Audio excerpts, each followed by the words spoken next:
مساء الخير عليكم. تعالوا نشوف، كان في ناس بتسألني الفرق بين التلاجة الشارب وبين التلاجة البيكو وبين ال جي، ايهما افضل؟ افاضل بين الشارب ولا البيكو ولا ال جي؟ طيب، هي كانت بتتكلم بتقول لي ان البيكو ال جي اللي هي التركي. ادي ال جي التركي اهي، هي 14 قدم اهي، تمام. وادي الشكل بتاعها من جوه، تمام. السعة اللترية بتاعتها 401 لتر، ادي 401 لتر. دي تركي نو فروست اللي جي، سعرها عامل 30,000. وادي السعة اللترية بتاعتها 401 لتر، 14.2 قدم، سعرها 30,000 جنيه. ديجيتال اللي جي تركي، ادي اهو 401 لتر. هنشوف البيكو اللي زيها وفي نفس الحجم او يكون حجم قريب ليها، وهنشوف برضو التوشيبا الميراكو لان برضو كانت بتسأل على التوشيبا الميراكو. ادي البيكو، السعة اللترية بتاعتها 367 لتر، 13 قدم. لا، عايزين نشوف حاجة تكون اكبر شوية. طيب ماشي، ما علينا. دي البيكو، لونها اسود ومش ديجيتال، وادي الشكل بتاعها من جوه اهو، نفس الشكل بتاع وايت ويل من جوه، هو نفس الشكل بتاع البيكو. انا ما عنديش الوايت ويل، بس انا بقول ان هي نفس الشكل بالظبط. دي سعرها عامل 29,300. اللي جي كانت 401 لتر، عامله 30,000. دي 29,300، 367 لتر البيكو. الاتنين ضمان 10 سنين على الموتور و7 سنين ضمان. دي ال جي ودي بيكو، فاختاري حضرتك السعر اللي انت عايزاه والسعر اللي هيناسبك واللون اللي هيناسبك. وادي الفرق بين دي وبين دي، بين ال جي وبين البيكو. في بيكو شكل تاني بس حجم اكبر،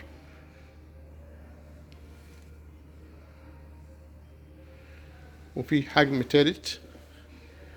دي 408 لتر، ادي 408 لتر بيكو، بس واضح ان هي اكبر من ال جي بكتير قوي يعني. لا واضح، برضه هتبقى نفس الفينش ونفس الشكل من جوه ونفس عدد الارفف بتاع الوايت ويل. طبعا برضه مش ديجيتال. السعر بتاعها عاملة 34,650. دي البيكو، والاتنين انفرتر.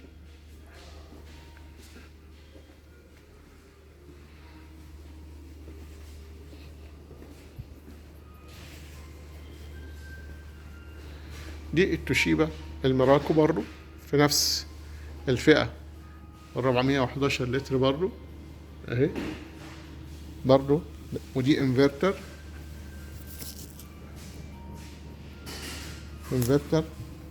وبرضو مش ديجيتال. يبقى احنا عندنا ال جي هي بس اللي ديجيتال، 401 لتر، فئة ال 30,000 برضو.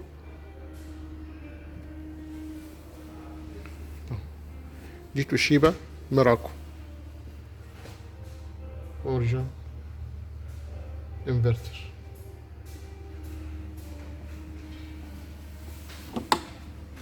ده كده بالنسبة للبيكو، وبالنسبة للشارب، وبالنسبة لل جي، وبالنسبة للتوشيبا.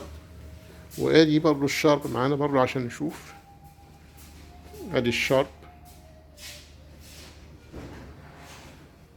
شارب 396 لتر، بس اللي بيفرق ان دي ازاز وديجيتال وانفرتر، حجم اقل، سعرها عامل 30,150، 30,150.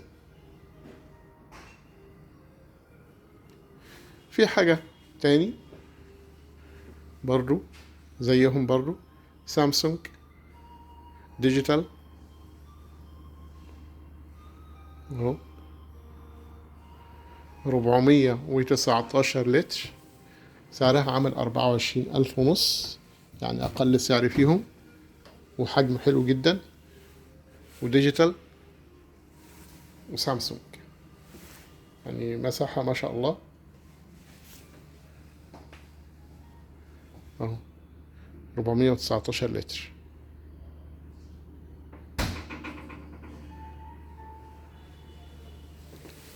منها اللون الاسود عامل 26,250.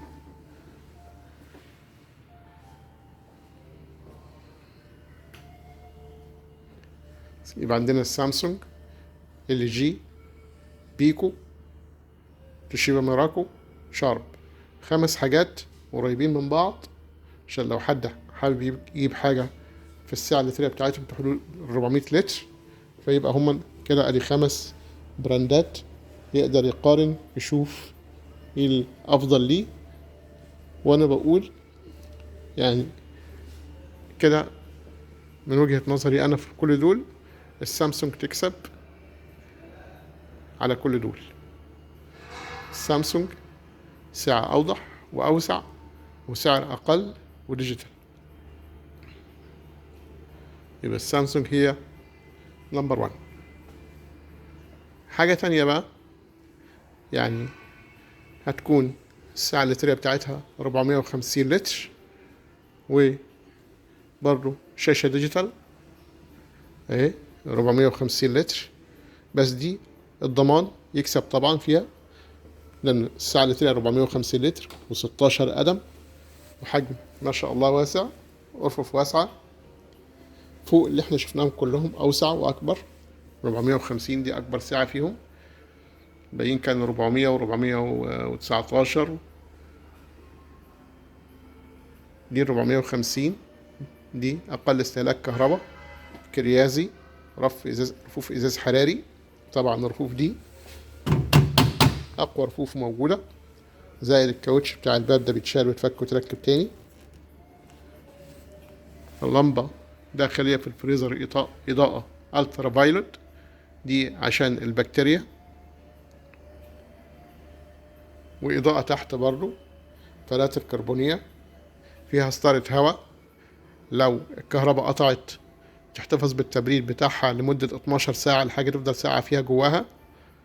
بس أهم حاجة إنها ما تفتحش كتير، يعني لو الكهرباء قطعت ممكن من الساعة 10 بالليل تفضل الحاجة جواها لغاية 10 الصبح، ميبقاش فيها أي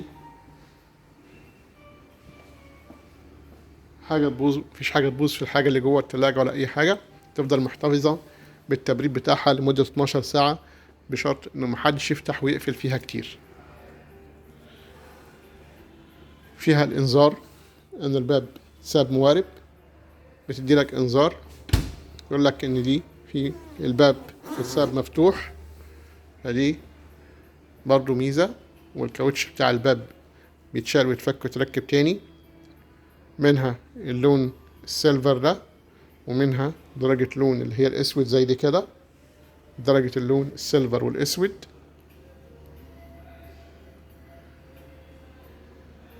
لو طلعنا شوية بس هيبقى مقاس أكبر شوية، بس هيبقى مش ديجيتال، مفهوش إضاءة في الفريزر من فوق.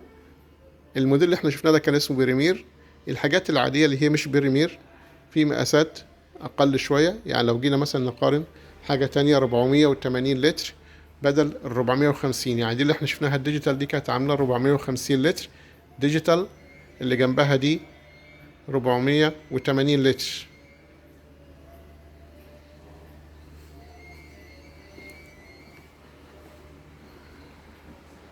ال 480 لتر دي سعرها عامل 29,950. برضو رف ازاز حراري بايركس نو فروست، بس ما فيهاش اضاءة فوق،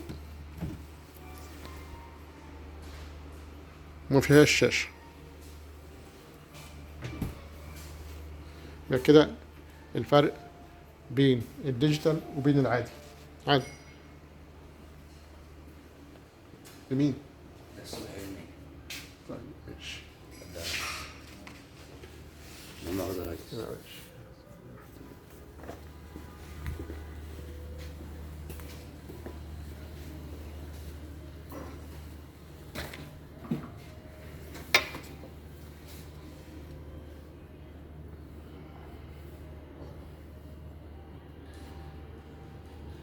اي خدمات يا ريس؟ شكرا.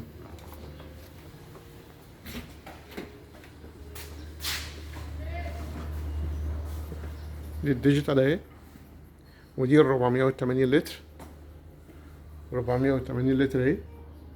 وطبعا زي ما احنا قلنا ان الوحيد اللي بيدي ضمان 10 سنين زائد 15 سنة بعد فترة الضمان اهو هو كريازي. ادي موجود على التلاجة الديجيتال. وطبعا دي بيسموها بريمير. كل الشاشة الجديدة اللي في الكريازي اسمه بريمير، عشان الناس ما تشوفش اسم بريمير وتقول دي ماركة جديدة في السوق. لا، هو موديل من منتجات كريازي في التلاجات الديجيتال بيسميها بريمير. تمام، حاجات انتاج جديد نازل، عشان في ناس كتير كانت بتشتكي من حاجات معينة، فالحمد لله تلاشوا الحاجات دي وعدلوها بقت افضل. الحاجات اللي كانت بتشتكي من الناس زي مثلا التلاجة يقولك بتنقط مية، وطبعا احنا قلنا كانت بتنقط مية ليه وبتكون تلج، قلنا بتكون تلج ليه. طبعا ادي الحاجات اللي هي القديمة اهي. فقلنا ان مثلا لو التلاجة بتكون تلج او بتنزل مية، الناس بتحط الفتحات دي اللي في التلاجة من ورا، بتحط كيس بتلزقه على الحاجة هنا من ورا هنا، تلزقه فبتسد الفتحة دي. فالفتحة دي المفروض في مروحة وراها شغالة، فالمروحة بتطلع الهواء من هنا وينزل يلف على الفتحة دي كده هنا. فالفتحة دي لو اتقفلت والفتحة اللي فوق دي لو اتقفلت، فكده يبقى الهواء مش هيشتغل بتاع السخان، مش هيدوب التلج اللي هو في التلاجة عشان يسيح التلج. فدي طريقة انك انت ممكن تحافظ على ان التلاجة ما تنزلش مية او ما تعملش تلج في الكابينة او في الفريزر من فوق.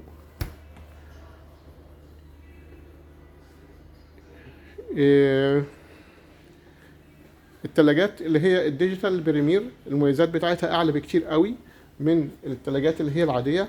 يعني ميزة ان الكاوتش بيتشال ويتفك وتركب تاني، ميزة الانفرتر موجودة، ميزة الإضاءة الداخلية اللي موجودة فوق في الفريزر وفي التلاجة تحت، الفلاتر الكربونية اللي موجودة في الفريزر وموجودة في التلاجة تحت، وميزات أعلى بكتير قوي من العادي. وطبعا أفضل إنك تجيب تلاجة بريمير بدل ما تجيب العادية. في الكريازي هتستفيد بمساحة واسعة، وتستفيد بضمان طويل مدة طويلة قوي، وتستفيد بإمكانيات عالية جدا مش موجودة في أي تلاجة تانية. المساحة بتاعتها مش موجودة في أي ماركة من الماركات اللي موجودة في السوق بالنسبة للتلاجات كلها. اتمنى ان الفيديو يكون يعني اعجابكم، ساعدونا ان احنا نقدر نقول حاجات تانية او نختار حاجات تانية تكون جديدة، فنساعد بعض ونشوف الفيديوهات ونعلق بالكل اللي انتوا عايزينه عشان نقدر نرد عليكم ونقول لكم ايه الصح وايه الغلط. شكرا، دمتم بخير وسعادة. شكرا لكم.